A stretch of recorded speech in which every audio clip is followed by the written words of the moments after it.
Adisua arrived at the compound like a storm wrapped in silk. From the very first week she moved into the quiet Lagos estate, she made sure everyone noticed her presence. She spoke loudly, laughed louder, and walked as if the ground owed her gratitude for carrying her weight. Her clothes were always expensive, her shoes always imported, and her words always sharp. She owned 2 cars and made sure they were parked where everyone could see them. To Adisua, wealth was not just comfort, it was a weapon, a badge of superiority she wielded without shame. Standing on her balcony one afternoon, phone pressed to her ear, she spoke without lowering her voice. "These people are animals," she said, glancing down at the compound below. "Imagine living among people who dry clothes outside like villagers." Her words floated freely into neighboring flats, but no one confronted her. The residents had learned quickly that silence was safer than engagement. Though offended, they minded their business and chose peace over pride. The compound itself was mixed. The main flats housed professionals, business owners, and families with steady income, while the boys' quarters behind accommodated quieter tenants who lived modestly.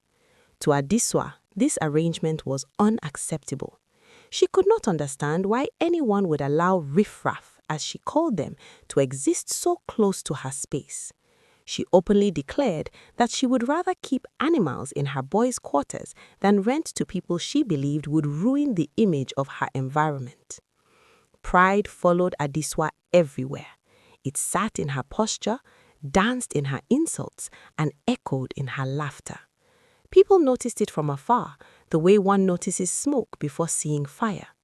Yet no one imagined just how far her cruelty would go, or how close fate was to meeting her at her own door.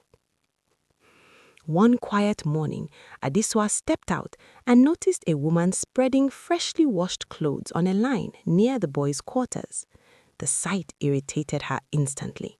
Her face twisted in disgust, as if she had encountered rot. Without greeting or hesitation, she marched toward the woman, anger fueling her steps. "Is this a slum?" Adisua shouted. "Why are your dirty clothes facing my flat?" Before the woman could respond, Adisua grabbed the clothes and flung them to the dusty ground. The woman, Morimi, stood frozen. She was soft-spoken and reserved, living in the boys' quarters with her family. She had heard stories about Adisua and knew engaging her would only invite more trouble. Insults poured from Adisua's mouth like acid rain. "You useless people don't even understand beauty or class," she barked. "Everything about you ruins this place." Morimi said nothing.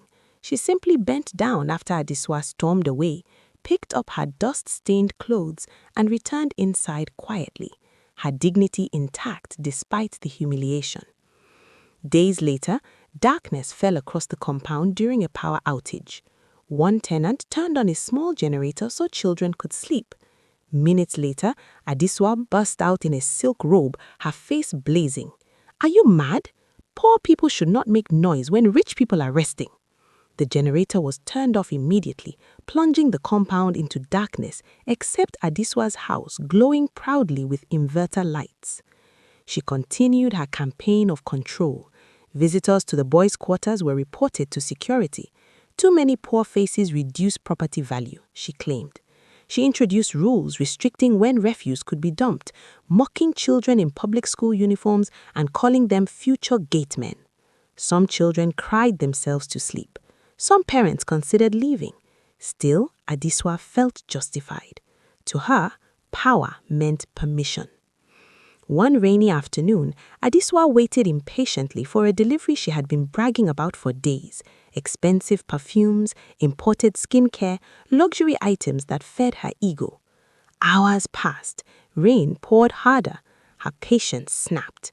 Without asking questions, she stormed into the compound, rage vibrating through her body. Her eyes landed on a young man stepping out of the boys' quarters. She pointed sharply. "You!" she yelled. "Where is my package?" The young man froze, confusion written across his face.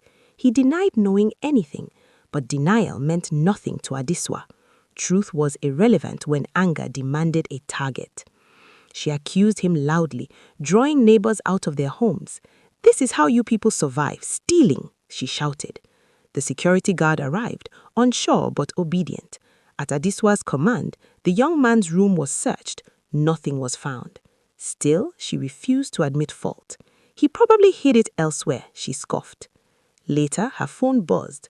The delivery company apologized. Heavy rainfall had delayed delivery until the next day. Adisua stared at the message, stomach tightening. The next morning, the package arrived. The young man walked past her silently. She said nothing, no apology, no regret. To Adisua, humility was beneath her status. That same day, the smell of home-cooked food drifted into her flat. Her face twisted in disgust. Furious, she followed the scent to the boys' quarters and began screaming again. "This smell does not fit the aesthetics of this compound," she shouted. Morimi tried to apologize, but Adisua silenced her. "If you must cook this nonsense, do it elsewhere or leave." That evening, Adisua called the landlady, exaggerating every detail. She claimed the boys' quarters had become a public kitchen, that the smell was damaging her health, and that the tenants did not belong in such a classy estate. The landlady listened quietly, then revealed something unexpected, that those tenants were owing rent and had been under review. Joy flooded Adisua. The landlady promised to return in 2 weeks. From that moment, Adisua began counting days, reminding the tenants that their time was almost up. When Morimi and her family were finally sent away, Adisua felt victorious. The compound became silent.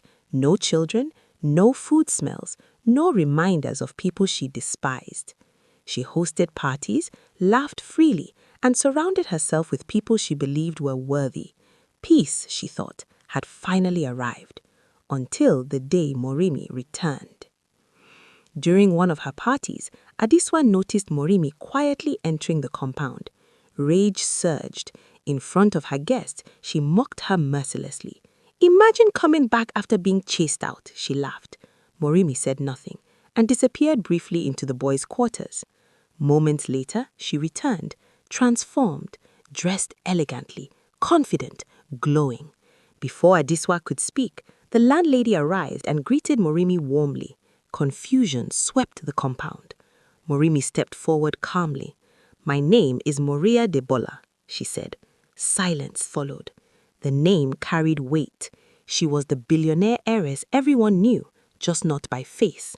She revealed the truth. The compound belonged to her. The tenants were placed there intentionally. Even Adisua's job and house were benefits she approved. "I watched you," she said quietly. "You failed."